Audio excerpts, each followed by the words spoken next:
भाई मैं कल छपरा में था, सारण में 13 लोग जहरीली शराब पीने से मर गए। एक पवन पासवान करके एक लड़का है, वो भी छपरा का ही है नहीं था, उसको दबंगों ने पीट कर लात घूसे मारकर उसके हाथ पांव बांधकर, वो वीडियो भी बहुत वायरल हुआ है, संभवतः आपने देखा होगा उसके पिटने का वो वीडियो, उसको पीट कर उसको मार दिया।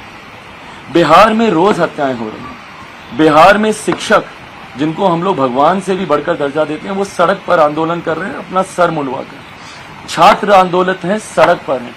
3 साल का कोर्स बिहार में 5 साल 6 साल में कंप्लीट होता है। ये सारी बातें मैं इसलिए बता रहा हूं कि ये समस्याएं हैं। फुर्सत किसके पास है कि भैया इन समस्याओं के अलावा आप कहीं और ध्यान दें। चिराग पासवान भाजपा के साथ कैसा है नहीं है, इससे बिहार बेहतर नहीं होने वाला। मेरे चाचा के साथ संबंधों से बिहार बेहतर नहीं होने वाला। मेरा ध्यान पूरी तरीके से भाई केंद्रित है उस तरफ। मुझे नहीं फर्क पड़ता कि बाकियों की जिंदगी में, मेरे परिवार के और सदस्यों की जिंदगी में क्या हो रहा है नहीं हो रहा है। मेरा ध्यान उस तरफ केंद्रित है। ना आज की तारीख में मेरा ध्यान किसी गठबंधन की तरफ है। इससे पहले कि ये सवाल आए, ना मैं गठबंधन के बारे में सोच रहा हूं। अकेला चलने की रणनीति पर 2020 में का मैंने फैसला लिया था, जब तक कोई अगला चुनाव नहीं होता। और भैया ये जनरल प्रैक्टिस है, हमेशा चुनाव के वक्त ही गठबंधन तय होते हैं। और बिहार में तो अब तो गठबंधनों का भी कोई मायने नहीं, क्योंकि किसी के साथ आप लड़ते हैं और किसी और के साथ आप बाद में सरकार चलाते हैं। जुड़ा हुआ सवाल है। तमाम राजनीतिक बातें आपने बताई, लेकिन सबसे बड़ी वजह क्या मानते हैं कि इसी वक्त नीतीश कुमार ने गठबंधन तोड़ दिया, और उनका ये भी कहना है कि उनकी पार्टी को बीजेपी तोड़ने की कोशिश कर रही थी, विधायकों को तोड़ने की कोशिश कर रही थी। भाई क्या यही सबसे बड़ी वजह है? तो ये उनको आज एकदम से पता चल गया क्या कि उनकी पार्टी को तोड़ने का प्रयास किया जा रहा था? टाइमिंग पे तो सवाल मैं भी उठा रहा हूं ना भैया कि 6 अगस्त के बाद ही क्यों? 6 अगस्त तक तो सब ठीक था। अगर आपको पहले पता था कि आपकी पार्टी को तोड़ने का प्रयास हो रहा है, चिराग पासवान पार्ट 2 पे काम किया जा रहा है, तथाकथित जो बातें जिन शब्दावलियों का ये इस्तेमाल करते हैं, तो आपने भैया राष्ट्रपति उपराष्ट्रपति तक तो आप समर्थन देते रह रहे थे। क्यों? क्या तब तक आपके भीतर कोई उम्मीदें बाकी थी? आपको कुछ उम्मीद थी कि आपके लिए कुछ होने जा रहा है या आपके लिए कुछ करने जा रहे हैं? बहरहाल भाई, तमाम बातों का जवाब सिर्फ एक ही है, सिर्फ अपनी कुर्सी के लालच में। मुख्यमंत्री जी का हर फैसला सिर्फ और सिर्फ अपनी कुर्सी को केंद्रित करते हुए ही वो लेते हैं। इसके अलावा कुछ और मायने नहीं रखता उनके लिए। पशुपति पारस जी ने कहा है, चिराग जी पशुपति पारस जी का एक सवाल था, उसी के संदर्भ में मेरा दूसरा एडिशनल सवाल है। उन्होंने कहा है कि चिराग पासवान के लिए एनडीए में कोई जगह नहीं है, कोई उपाय नहीं है। क्या वर्षा जब किसी सुखाने, समय निकल चुका, अपने आप को बोल रहे हैं कि मैं अभी एनडीए का पार्ट हूं और केंद्र में मंत्री हूं, नरेंद्र मोदी के साथ ही मैं रहूंगा।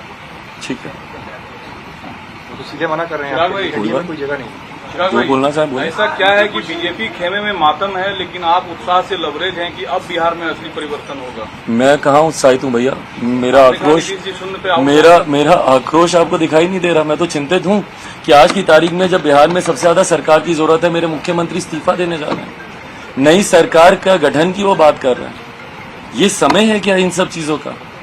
आज बिहार सुखाड़ से प्रभावित है। बाकी समस्याएं तो अगर एक बार के लिए आप भूल भी जाएं, बेरोजगारी और महंगाई को अगर आप एक तरफ रख भी दें, तो आज की तारीख में जब बिहार में सबसे ज्यादा सरकार की जरूरत है, आप पिछले 1.5 साल से देख लीजिए ना, क्या चल रहा है बिहार में सरकार में, कौन सी नीतियों पे काम हो रहा है बिहार के डेवलपमेंट को लेकर। काम तो सिर्फ ये राष्ट्रपति बनेंगे, ये उपराष्ट्रपति बनेंगे, ये प्रधानमंत्री बनेंगे, महागठबंधन में जाएंगे तो भी यही मुख्यमंत्री रहेंगे, एनडीए में आएंगे तो भी यही मुख्यमंत्री रहेंगे, वापस महागठबंधन में जाएंगे तो भी यही मुख्यमंत्री।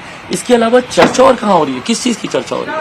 आपने बोला जो है कि आपने कहा फिर से सीएम नहीं बनता है तो पीएम मटेरियल क्या बनेंगे। नीतीश कुमार ने जब पिछला विधानसभा चुनाव लड़ा था, कहा था कि मेरा आखिरी चुनाव, आपको याद है अपने आखिरी भाषण में मेरी बात हुई, तो उसको अब आप किस तरह से देखते, जब उनके पार्टी के नेता ही उनको बोल रहे हैं कि देश आपका इंतजार कर रहा है। और दूसरा कि आपको ये जोड़ तोड़ की राजनीति गलत लग रही है बिहार में जो हो रही है, तो जो मध्य प्रदेश में हुआ, जो अभी हाल ही में महाराष्ट्र में जोड़ तोड़ से हुआ, क्या वो राजनीति सही? गलत है, सब गलत है। और मैं हमेशा मैं इस बात का पक्षधर रहा हूं कि जब भी अगर अविश्वास सरकार में के घटक दलों के भीतर उत्पन्न होता है, तो जोड़ तोड़ से सरकार बनाने से बेहतर है आप नया जनादेश लेकर आए। पहली बात तो जो जनादेश जनता ने आपको दिया है उसका सम्मान करना सीखें। जरूरी है। मुख्यमंत्री जी ने दो बार जिस तरीके से जनादेश का अपमान किया, महागठबंधन के साथ चुनाव लड़े तो एनडीए के साथ सरकार चलाई, एनडीए के साथ चुनाव लड़े तो महागठबंधन के साथ अब सरकार चलाई। ये जनादेश का अपमान करना, जिन जिन राज्यों का आप जिक्र कर रहे हैं मौसमी जी, वो तमाम गलत हैं। आप जनादेश का अपमान कर रहे हैं, आप उस जनता का आप अपमान कर रहे हैं जिन्होंने आपको चुनकर वहां पे बैठने के लायक बनाया, ये गलत है। Nitish Kumar has tendered his resignation now, and what he's saying is that BJP made JDU weak and that they were humiliated time and again, and which is why this is coming. Well, I'm surprised to hear this, that JDU says that they were humiliated. I mean, someone who's at number 3 in Bihar politics in terms of seats, a leader of that party is made the chief minister of my state. Is this humiliation? Back to back, Bharatiya Janata Party agreed to whatever Nitish Kumar ji said as a chief minister. Back to back, Bharatiya Janata Party compromised with their policies just to support Mukhyamantri Nitish Kumar ji. Is this humiliation? I don't understand what kind of a humiliation is this.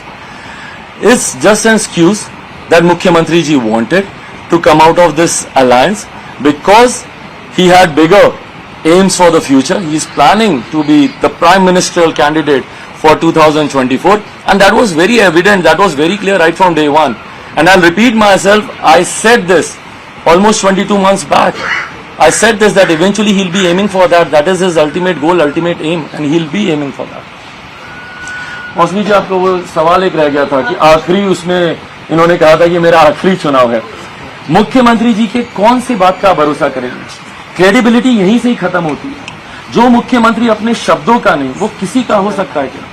मैं एक और आपको example दूंगा, क्योंकि 16-17 साल बीत गए इस बात को। 2005 में जब मेरे मुख्यमंत्री प्रदेश के पहली बार मुख्यमंत्री बने थे, उस वक्त मुख्यमंत्री जी ने एक सपना देखा था और सार्वजनिक मंच से उन्होंने कहा था कि मेरा सपना है कि जितने पलायन किए हुए बिहारी दूसरे प्रदेशों में हैं, मेरा सपना है कि वो सब वापस आए, उन सबको मैं अपने प्रदेश वापस लेकर आऊंगा।